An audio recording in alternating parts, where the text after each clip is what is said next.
We all know that today we have an immigration system that's out of date and badly broken. A system that's holding us back instead of helping us grow our economy and strengthen our middle class. We've got to bring our legal immigration system into the 21st century because it no longer reflects the realities of our time.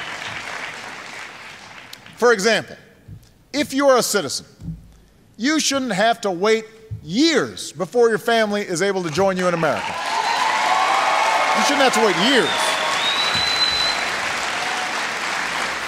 Shouldn't have to wait years. You know, complexity is not just a feature of how the world works and how bureaucracies work. Complexity is also used as a tactic in politics. Deliberate obfuscation, making something seem more complicated than it is, can be done to political effect. Por ejemplo, the scare chart, right? A graphical representation of some issue that is made to look deliberately complex in order to scare you about that issue. This scare chart is called the Organizational Chart of the House Democrats' Health Plan, otherwise known as Obamacare. This was put together by House Republicans back in the health reform debate days. Look how complicated, isn't it awful? Let's add more boxes and lines to make it seem even worse and more alienating. When that version apparently was not scary enough, House Republicans later put out a second draft. Look at this one, a second Obamacare scare chart with, I don't know, 50% more rationing zones or something. Be afraid. Here's another scare chart. This is America's strategy, supposedly, for winning the war in Afghanistan. Any questions? This chart was not originally created for scare purposes, I don't think, but it was circulated to have that political effect once it was dug up. These are scare charts. And pro-immigration reform groups have used this same scare chart tactic. Look right here. This shows a map of the current legal path to immigration in this country. This is how you legally become a U.S. citizen if you're not one already. And all of the little red stop signs that you see, those are all of the places in the process that you can get blocked from becoming a U.S. citizen through our legal immigration process. So, employer not willing to file LC labor certification? Sorry. Or I-140 denied? Sorry. How about didn't respond to RFE in time? Sorry. Or USCIS security checks denied? Sorry. All of these different things and more can all lead you to the sorry. They can all lead you to the stop sign where you fail on your attempted journey through what is now the legal immigration system in the United States. There are also, in this chart, all these little clocks embedded in some of the lines to show you places where, even though you might be able to proceed from one step to the next, there is a clock there. There's a long wait time in between those two steps, even if you get to proceed. And of course, those little clocks start to add up as your life goes by you. So this is a freaking nightmare, right? To a certain extent, this too is a scare chart. This is be afraid of the complexity of this system. But you know what? This chart is actually also kind of true. And even if you try to not deliberately play up how complex and difficult this system is, even if you don't try to visually obfuscate the paths by which people immigrate to this country, even if you try to make it look not as complex looking as possible, but rather as clear as possible, it is still unbelievably impossible.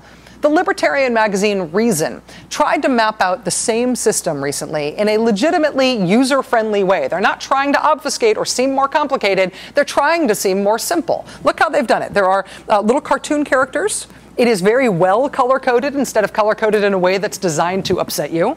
You can follow each of these memorable little sort of appealing characters through the process in a way that is actually designed to help you understand. This is not designed to be visually intimidating, but it ends up being just as damning about the truth. Your employer is not willing to cough up 10 grand in legal fees? Sorry, you're out of luck. Are you the married adult child of a lawful permanent resident? Sorry, that means you don't qualify. It is hard to navigate our really tangled legal immigration system in a way that has predictable or rational or frankly defensible outcomes. And in any of the situations in which you are allowed to immigrate, this is the most damning thing of all. Look at the typical time that elapses for people who follow these specific paths in order to become a U.S. citizen. Look at the times. 7 years. 16 years, 20 years, 13 years, 28 years? 28 years is how long you can expect it to take? 28 years is how long it can take right now for people who are following the rules and doing it right and doing it legally? That's how long people can expect the system to take when the system works? today we have an immigration system that's out of date and badly broken. Yes, we do. Anything that takes 28 years to complete, yes, we do.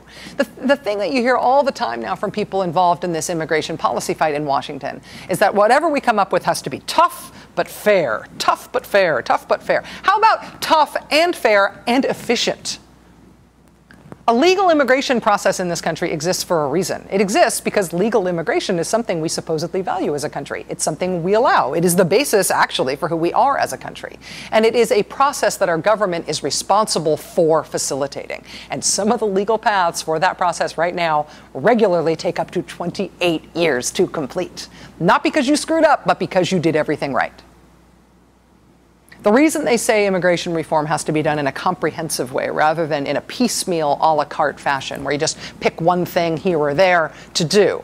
The reason it has to be comprehensive is in part because an a la carte solution would inevitably just mean trying to cram more people through this existing system. No, the system is broken. Not only do more people need to get through this system, but the system needs to disappear and be replaced by something that makes sense. That is not liberal, that is not conservative, that's something called good government. And if you do not believe me, ask somebody who has gone through it or who is trying to go through it. If you know anybody who has immigrated to this country in this generation, ask them. Ask them respectfully, but ask them. Ask around until you find somebody in your personal life who has gone through the system and ask them if it's broken. See what they say.